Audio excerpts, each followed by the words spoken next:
नमस्कार प्रशिक्षुओं, आपको पता है मैंने ये क्यों लिखा हुआ है? मैं बात करने वाला हूँ फोर्थ सेमेस्टर के मैथ के बारे में बच्चों।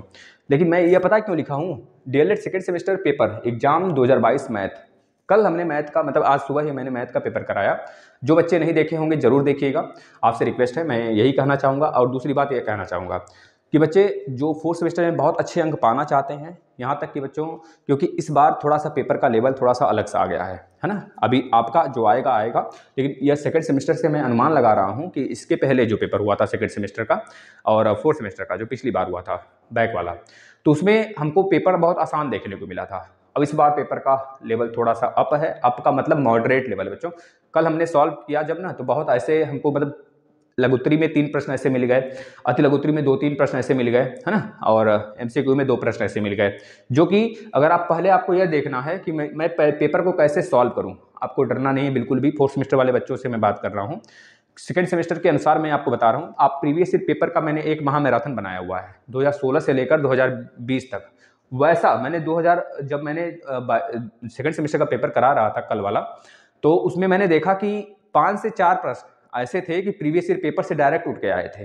तो बच्चों आपसे रिक्वेस्ट है कि 2016 से लेकर 2020 तक जो मैंने पेपर सॉल्व करवाया है, कल बच्चे बहुत सारे देखे, आप उसको देख लीजिएगा। रिक्वेस्ट है, आपको प्लेलिस्ट में फोर्थ सेमेस्टर वाले मिल जाएगा। सबसे ऊपर 3 घंटे का पूरा फुल वीडियो है और बिल्कुल डिस्क्राइब करके हमने एक भी प्रश्न स्किप नहीं किया है। इस वजह से लंबा गया है, लेकिन आपको देखना है, पास होना है तो देखना पड़ेगा बच्चों। चैनल को जरूर सब्सक्राइब कर लेना, प्लीज़ रिक्वेस्ट है। यहाँ पर UP TET, C TET, super TET सारी चीज़ें बिल्कुल फ्री मिलेंगे। सी टेट तो अभी नहीं मैंने पढ़ाया है, लेकिन यूपी टेट पूरा फ्री आपको मिल जाएगा और सुपर टेट भी, ठीक है बच्चों।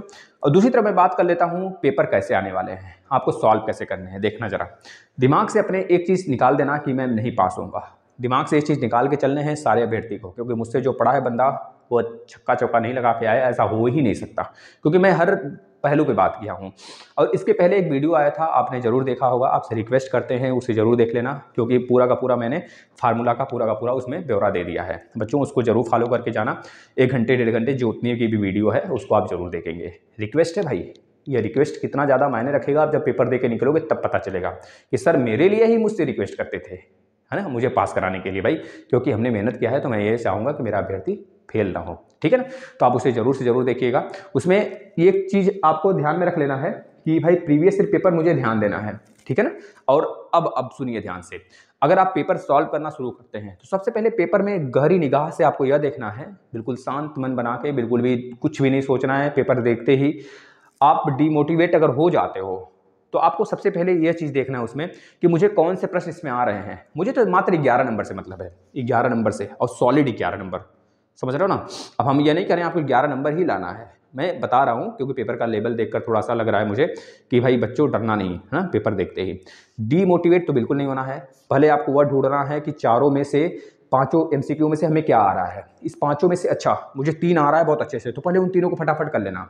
फटाफट करने के बाद वहां पे ये मत डाल देना कि चौथा वाला नहीं आ रहा है इसको बाद में करेंगे, पांचवा वाला नहीं आ रहा है उसको बाद में करेंगे। यह चीज़ गलती से भी मत करना बच्चों, नहीं तो गलत इफेक्ट पड़ेगा एग्जामिनर पर, कि एग्जामिनर कहेगा भाई ये तो छोड़ा हुआ है ये चीज़, है ना, तो उसके ऊपर गलत इफेक्ट पड़ेगा। सबसे पहले आपको जो आ रहा है उसको करना है। अब अति लघुत्तरी पे आना। अति लघुत्तरी में आपको 6 में से 4 आ रहा है, अच्छा 4 बहुत अच्छे से आ रहा है, तो 4 बहुत अच्छे से आ रहा है तो उस वहाँ पे चारों का चारों कर देना। फिर आना लघुत्तरी पे बच्चों, जो नहीं आ रहा उसे छोड़ते चलो। अभी पहले अपने आप को मोटिवेट कर लो, तो अब आपके अंदर असीम सी ऊर्जा आ जाएगी। जब आपको लगेगा कि अरे मैंने तो कम से कम 11 नंबर का फिराक में था, मैंने तो 16 नंबर का कर लिया, लघुत्तरी में भी दो क्वेश्चन हमारा फंस गया, अरे वाह क्या बात है, अब तो मैं पास हो जाऊंगा।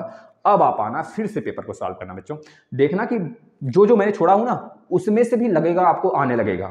अगर नहीं भी आ रहा है, अगर अब आप तो आप पास हो चुके हो, 16-17 नंबर आपका आ चुका है, इतना फील करके मोटिवेट होकर बच्चों मन से, शांति मन से एक भी प्रश्न को पहले से छोड़ना नहीं है, बिल्कुल भी नहीं छोड़ने हैं एक प्रश्न भी। कैलकुलेशन में जैसे आपको लग जाए कि बड़ा नंबर आ गया, अब इसके आगे मैं गुणा भाग नहीं कर पा रहा हूँ या भी गलत आ सकता है, तो कैलकुलेशन उसी जगह छोड़कर आंसर लिख देना। आंसर बहुत बढ़िया से उसके नीचे 2 अंडरलाइन करके ANS ऐसे लिख देना, ठीक है ना, बहुत बढ़िया से। अब जो प्रश्न नहीं आता उस पर आते हैं। उस प्रश्न में आप वह चीज़ लिखना बच्चों जो आपको आ रहा है उस प्रश्न से रिलेटेड, बस छोड़ना नहीं है, इतना समझ लेना। उस प्रश्न से रिलेटेड जो आ रहा है ना बस लिख दो। एमसीक्यू है, अगर एमसीक्यू में आपको लग रहा है कि मेरा ये एमसीक्यू नहीं हो पा रहा है मुझसे, तो एक काम करना, उस प्रश्न को लिखना, उस वहाँ पर थोड़े से लिख लेना। लिखने के बाद उसमें कैलकुलेशन कर देना जहाँ तक आपको आ रहा है, भले फाइनली उत्तर ना आए, आप कैलकुलेशन कर देना। उस पर भी अगर एग्जामिनर चाहे तो आपको मे बी आपका first impression is the last impression वाला रूल फॉलो करते हुए आपको नंबर दे सकता है बच्चों। इस तरह से कॉपी लिखिएगा, कॉपी में कट पिट नहीं करने हैं। मॉडरेट पेपर आ रहा है क्योंकि पिछली बार जी आया था, इस बार थोड़ा सा मॉडरेट आ रहा है, तो इसमें भी निराश नहीं होना है। पेपर बहुत आसानी से आप निकाल सकते हो। मैंने देखा कल पेपर जो सॉल्व कराया अभी सेकंड सेमेस्टर वाला, तो उसमें देखा कैलकुलेशन है, लेकिन बच्चे आसानी से पास हो सकते थे। कम से कम 16-17 नंबर तो कहीं नहीं गया है, आराम से आप ला सकते हो। ठीक है ना। कुछ ऐसे प्रश्न जो डरावने से लगे तो कैलकुलेशन देखकर बच्चे जरूर छोड़ दिए होंगे, तो ऐसे नहीं करने हैं। तो आपको ये वीडियो से जो भी फ़ायदा मिला हो उसको अपने दोस्तों को बताएं, और यह जो अनुभव है मैंने आपसे शेयर किया है इसको आप अपने मित्रों को शेयर करें। यूपी टेट के सारे लेक्चर यहीं पे मिले हुए हैं, आपको आ जाओ प्लेलिस्ट में, सब फ्री में मिलेंगे, पूरा बिल्कुल फ्री हमने करा रखा है। उसको आप बाद में देखना, पहले डीएलएड का पेपर सॉल्व मतलब पूरा फाइनल कर लो। धन्यवाद।